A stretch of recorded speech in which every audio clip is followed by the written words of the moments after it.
Gold, trusted gold buyers. మీరు తాకట్టు పెట్టిన బంగారాన్ని విడిపించి ఈ రోజు ఉన్న మార్కెట్ ధరకు కొనబడను.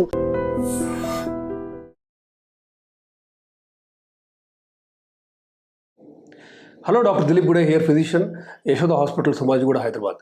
సో న్యూరోపతి, ఎస్పెషలీ డయాబెటీస్ వల్ల, అన్కంట్రోల్డ్ షుగర్ వల్ల వచ్చిన న్యూరోపతి, నరాల డ్యామేజ్ ఏంటి, దానికి మనం ఏం చేయొచ్చు, ఎలా ప్రివెంట్ చేయొచ్చు, వచ్చాక ఏం చేయాలి, వీటి గురించి మనం డిస్కస్ చేద్దాం. న్యూరోపతికి యూజువల్గా పాజిటివ్ అండ్ నెగిటివ్ సిమ్టమ్స్ ఉంటాయి. పాజిటివ్ అంటే బేసిక్గా సూదులతో గుచ్చినట్టు, దెన్ బర్నింగ్ సెన్సేషన్, బాగా వేడిగా ఒక మంట అనేది ఉండటం, ఇవన్నీ పాజిటివ్ సిమ్టమ్స్. నెగిటివ్ అంటే అసలు మొద్దుబారటం, అంటే మీకు స్పర్శ లేకపోవడం. So positive and negative symptoms రెండూ ఉంటాయి న్యూరోపతిలో, డయాబెటిక్ న్యూరోపతిలో. ఇన్ఫ్యాక్ట్ సెన్సిటివ్ న్యూరోపతి అనేది డామినేట్ చేస్తుంది డయాబెటిక్ న్యూరోపతిలో. మోటార్ న్యూరోపతి కూడా ఉంటుంది. ఇన్ఫ్యాక్ట్ మజిల్స్కి సరైన నరాల సప్లై తగ్గి, అది ఇంక్రీజ్డ్ షుగర్ వల్ల, దెన్ మజిల్ యొక్క బల్క్ తగ్గటం కూడా మనం చూస్తుంటాం.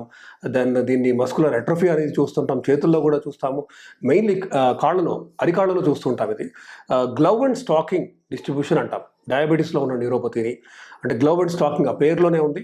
అంటే గ్లవ్ వేసుకున్నంత మందం ముద్దుబారటం బేసికలీ, అండ్ స్టాకింగ్స్ అంటే సాక్స్ వేసుకున్నంత, అంటే మోకాళ్ళ వరకు, పాదాల నుంచి, టోస్ నుంచి మనకి బాగా టింగ్లింగ్ అండ్ నమ్నెస్ ఒకవైపు రావటం అవ్వచ్చు, ఇంకోవైపు మొద్దుబారటం అవ్వచ్చు. అయితే ఈ న్యూరోపతి రావడానికి యూజువల్గా మోస్ట్ ఇంపార్టెంట్ కారణం డయాబెటిక్ న్యూరోపతిలో uncontrolled sugar for long duration of time. అంటే 5 years కంటే ఎక్కువ మీకు షుగర్ ఉండి సరైన షుగర్ కంట్రోల్ లేనప్పుడు ఖచ్చితంగా నరాలు ఎఫెక్ట్ అయ్యి, అది నరాల్లో వాటికి ఉన్న మైలిన్ షీత్ డ్యామేజ్ అయ్యి, దెన్ ఇంకా రకరకాల both axonal and motor and sensory 3 రకాల న్యూరోపతి మనం చూస్తూ ఉంటాం ఈ డయాబెటిక్ పేషెంట్స్లో. సో ముఖ్యంగా అంటే దీన్ని డయాగ్నోస్ చేయడానికి మనం బేసిక్గా నర్వ్ కండక్షన్ స్టడీ అని ఒక చిన్న స్టడీ ఉంటుంది. దాంట్లో బోత్ ఆల్ లిమ్స్, హ్యాండ్స్కి, లెగ్స్కి మనం నరాల సప్లై ఎలా ఉంది అది మనం చూడొచ్చు. అండ్ తగ్గిందా, అబరెంట్గా ఉందా, సరైన అంటే మంచి కంట్రోల్ స్మూత్గా లేదా అనేది మనకి దీంట్లో తెలుస్తుంది. దెన్ యూజువల్గా డయాబెటిక్ పేషెంట్స్ మెట్ఫార్మిన్ మీద ఉంటారు కాబట్టి B12 డెఫిషియన్సీ అనేది చాలా సహజంగా కామన్గా చూస్తుంటాం వీళ్ళలో. In fact gastropathy, diabetic autonomic neuropathy వల్ల డయాబెటిక్ గ్యాస్ట్రోపతి కూడా ఉంటుంది కాబట్టి వీళ్ళకి అబ్జార్ప్షన్ డిఫెక్ట్స్ ఉంటాయి. మీరు ఒక పక్క B12 ట్యాబ్లెట్ ఇచ్చినా కూడా వీళ్ళకి సరైన అబ్జార్ప్షన్ జరగదు. కాబట్టి నరాలకు అందాల్సినంత B12 అందక న్యూరోపతి పెరగచ్చు కూడా. కాబట్టి B12 supplementation for almost every diabetic patient is very important. అది మీరు ఒకసారి అంటే రోజుకి కొంత, అంటే 1000 మైక్రోగ్రామ్స్ అన్న మనం ఈ మిథైల్ కోబాలమిన్ అనేది ఇవ్వాలి. కొంతమందిలో 1500 ఇవ్వాల్సిన అవసరం ఉంటుంది, కొంతమందిలో ఇంజెక్టబుల్ రూపంలో కూడా ఇవ్వాల్సి వస్తుంది. అంటే నార్మల్గా ఉండాల్సిన 400, 500 B12 లెవెల్స్ 150, 100 అలా కూడా మనం చూస్తుంటాం. వెజిటేరియన్స్లో ఇంకా ఎక్కువ చూస్తుంటాం కామన్గా. కాబట్టి అంత తక్కువ ఉన్నప్పుడు మనం వన్స్ a week ఇంజెక్షన్ ఇవ్వాలి. ఇంట్రామస్కులర్ అంటే మజిల్లో ఇచ్చే ఒక once a week methyl cobalamin ఇస్తూ కనీసం 6 weeks అన్న ఇచ్చి, దెన్ మనం వచ్చిన లెవెల్ని దాని మెయింటెనెన్స్ డోస్ కింద ట్యాబ్లెట్స్ ఇవ్వగలం. కాబట్టి డయాబెటిక్ న్యూరోపతిని మీరు ఇలానే అశ్రద్ధ చేస్తూ పోతే అది ప్రోగ్రెస్ అవ్వచ్చు. మస్కులర్ అట్రఫీ అనేది మనం చూస్తూ ఉంటాం. ఒక పక్క అంటే డ్యామేజ్ అయిన తర్వాత మంచి షుగర్స్ కంట్రోల్కి తీసుకొచ్చినా కూడా రిపేర్ చేయలేని or irreparable or irreversible damage కూడా కొంతమందిలో జరుగుతూ ఉంటుంది. సో న్యూరోపతి ఉన్న తర్వాత మనం ఏం చేయాలంటే ఫస్ట్ అండ్ ఫార్మోస్ట్ మంచి షుగర్ కంట్రోల్ ఉండాలి. మీకు ఫాస్టింగ్ 100 ఉండాలి, తిన్న తర్వాత 150 దాటకూడదు. అలాగే B12 లెవెల్స్ మెయింటైన్ చేస్తూ అడిక్వేట్గా, అది ఓరల్ కావచ్చు, ఇంట్రామస్కులర్ సప్లిమెంటేషన్ అవసరమైతే ఇస్తాము మనం. దెన్ ఇకపోతే బాగా ఈ పాజిటివ్ సిమ్టమ్స్ కానీ ఇవన్నీ ఉన్నప్పుడు, అంటే బర్నింగ్ సెన్సేషన్ కానీ, సూదులతో పొడిచిన ఫీలింగ్ కానీ ఉంటే గాబాపెంటిన్ కానీ, ప్రీగాబెలిన్ కానీ, నాట్రిప్టిలిన్ కానీ, డ్యూలాక్సిన్ కానీ ఇలాంటి మందుల హెల్ప్తో మనం కొంచెం ఆ ఉధృతి తగ్గించచ్చు, the severity of neuropathy. So ఇలా అంటే అఫ్కోర్స్ వీటికి కొంచెం సైడ్ ఎఫెక్ట్స్ కూడా ఉంటాయి. నిద్ర ఎక్కువ వస్తూ ఉంటుంది, మగతగా అనిపిస్తూ ఉంటుంది వీళ్ళలో.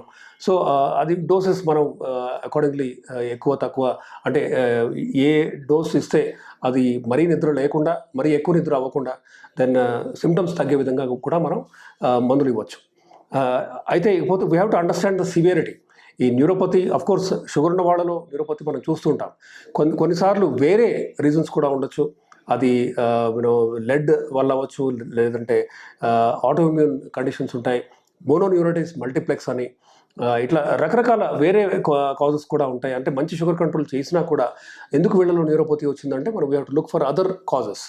దాంట్లో ఈ ఆటోఇమ్యూన్ కండిషన్స్ అవ్వచ్చు, దెన్ కంప్రెసివ్ న్యూరోపతి అవ్వచ్చు, ఒక్కోసారి కార్పాల్ టనల్ సిండ్రోమ్ అని చూస్తూ ఉంటాం.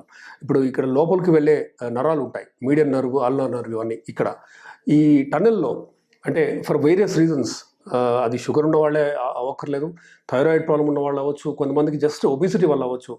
లోపల ఉన్న నరం నొక్కుపోతే ఇక్కడ మీడియన్ నర్వ్ ఈ 2.5 డిజిట్స్ని సప్లై చేసే ఈ 3.5 డిజిట్స్ని సప్లై చేసే నర్వ్ ఉంటుంది, మీడియన్ నర్వ్ అనేది. వాటి మీద ఒత్తిడి పడి ఈ థీనార్ ఎమినెన్స్ అనేది ఫ్లాట్ అవుతుంది ఇక్కడ. సో అది కూడా కార్పాల్ టనల్ సిండ్రోమ్ యొక్క ప్రజెంటేషన్. సో మనం చిన్న ఘాటు పెట్టి ఆ ప్రెషర్ రిలీవ్ చేయాల్సిన అవసరం ఉంటుంది. సో ఇలా neuropathy is not a small, అంటే ఓన్లీ డయాబెటీస్కే అని కాదు, రకరకాల కారణాల వల్ల కూడా న్యూరోపతి రావచ్చు.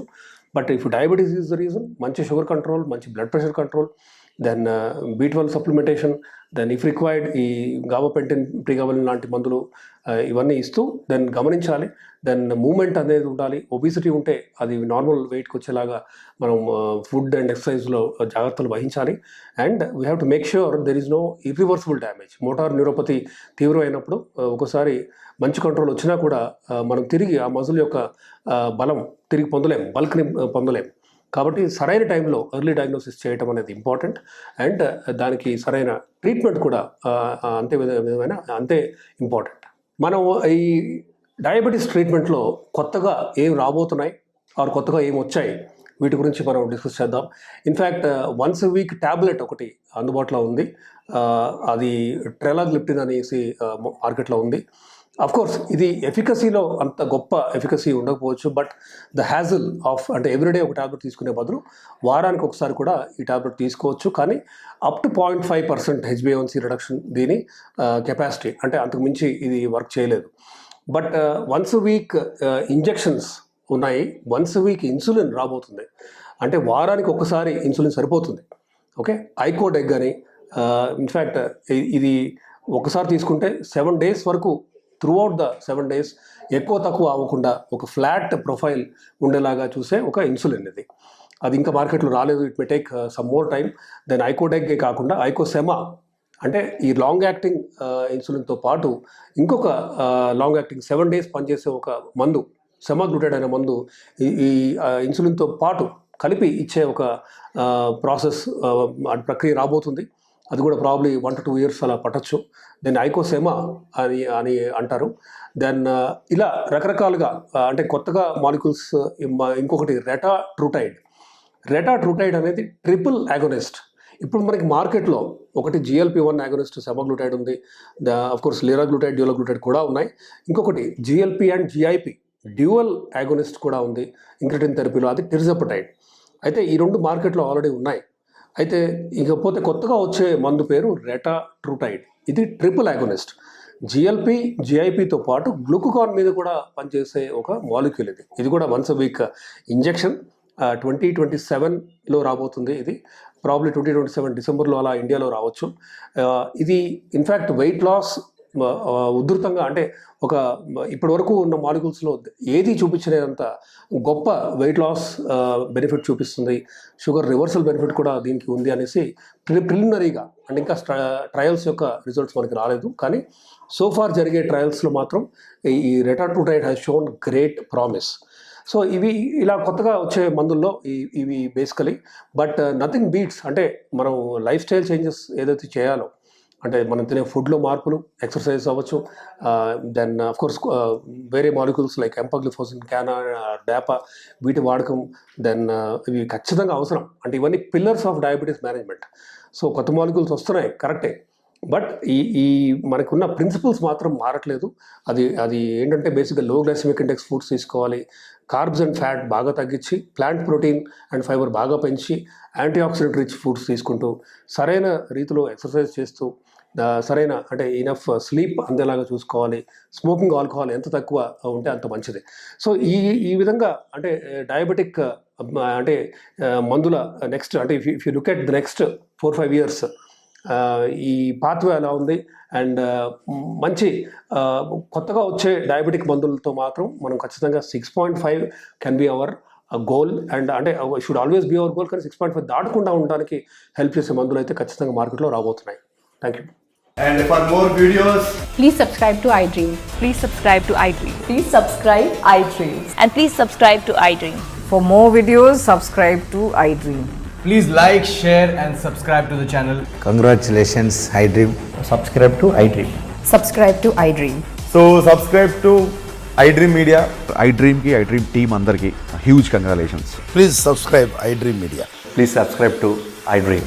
Subscribe iDream. Please subscribe to iDream. iDream అంటే నా కళల ఛానల్ సబ్స్క్రైబ్ చేసుకున్న నోరు తిరుగుతలేదు, మీరైతే గంట గుర్తు కొట్టండి. For more such videos, please subscribe to iDream. Subscribe to iDream. Please subscribe to iDream. Please subscribe iDream Media. Please do subscribe to iDream. Please subscribe to iDream Media. For best entertainment and information, please subscribe iDream. And don't forget to subscribe to iDream.